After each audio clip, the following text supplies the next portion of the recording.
Guys, Grave here. Today we're going to take a look at the Midas submachine gun, and this is a gun that a lot of people got early into the game. It's one that has taken me a while to get. I've gotten a few to drop now as of late, but it's taken me a while to get this gun. It is a pretty good sub. Of course, it has been nerfed a little bit compared to what it was when the game first came out, because it pretty much was the go-to gun in the dark zone, and there were some things they changed perk-wise and other things here, just little tweaks here and there about it to kind of knock it down just a little bit. I know some people may consider it not to be as good as it was before, but it's still a very good sub. We'll kind of look at some of the stats of the weapon. And this is not a big DPS weapon for me on this character. I have a one character that has more DPS or firearms, you know, and that's what I've kind of tailored that other character for. This is kind of my all-around guy, but this kind of, I like to show the weapon reviews on this character because, you know, everything is kind of even. You know, I got even firearms, even stamina, and even electronics. Try to keep everything close as I can to each other.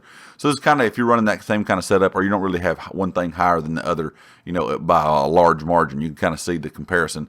But if you run a big DPS character, this is what I usually put this Midas on. It's my big, you know, firearms, big DPS guy, and it works really, really well. You're going to have a 25.5 critical hit chance. You're going to have the damage that I'm getting, of course, with this guy is 8,048. Of course, rate of fire is 684 rounds a minute, and magazine is 60. Of course, I have attachments on that kind of help with some of these things. Accuracy is really good on the gun. Reload is really quick. Range, of course, is not that much because, you know, it is a submachine gun, kind of a Uzi style weapon, so you're not going to get crazy range with it. Stability is good. It doesn't really kick that bad. It's kind of almost a laser. It's a gun that doesn't really kick hard at all. Talents, of course, you get as damage is increased by 13% when closer than 10 meters to the target.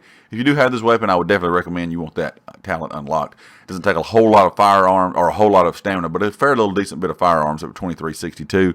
But it's definitely a perk that is definitely needed. It's one that I use on my other guy, and that's one of the best things about the gun to me. Critical hits with this weapon heal the user for 3% of damage dealt. And, of course, last but not least, critical hit chances increased by 13% when in full health. What I'm running on is a magazine which has 87.5 magazine size and 24% increase in rate of fire. The gun shoots a little slow, so I like that increase in rate of fire. The optics I'm running on it is a 22% accuracy and 19.5% headshot damage. Muzzle is, of course, stability and accuracy, which helps out with it being pretty much a non-kicking gun to even, like I said, turning it into kind of a laser-style weapon. And then the grip is accuracy and hip fire accuracy. Of course, you know, it is a sub, so I like to have hip fire accuracy as much as I can on subs, you know, with the grip or with a laser sight itself. We'll kind of take a look at what this gun will do. And up close, you know, you see with the things that I have on it, you're going to have a little bit of upward recoil, but it's going to take a good long while for that upward recoil to kick in, so it definitely works at a long, really close range. And, of course, you can kind of see from the hip, too, that it is pretty accurate from the hip. It doesn't really pull that hard either. It doesn't wobble side to side.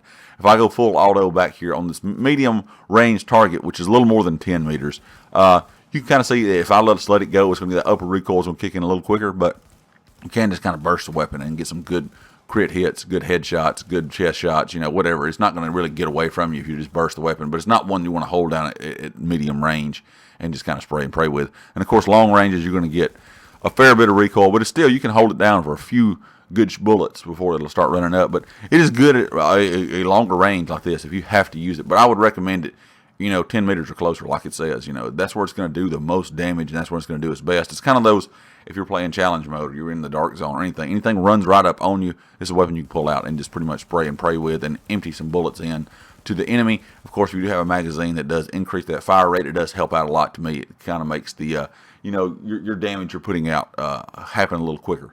Anyway, guys, let me know if you have gotten the Midas, what you think about it, if it's a weapon you enjoy using or not. And, of course, if you like the video, hit the like. If you've not subscribed yet, please do so. I'll catch you guys next time. Peace.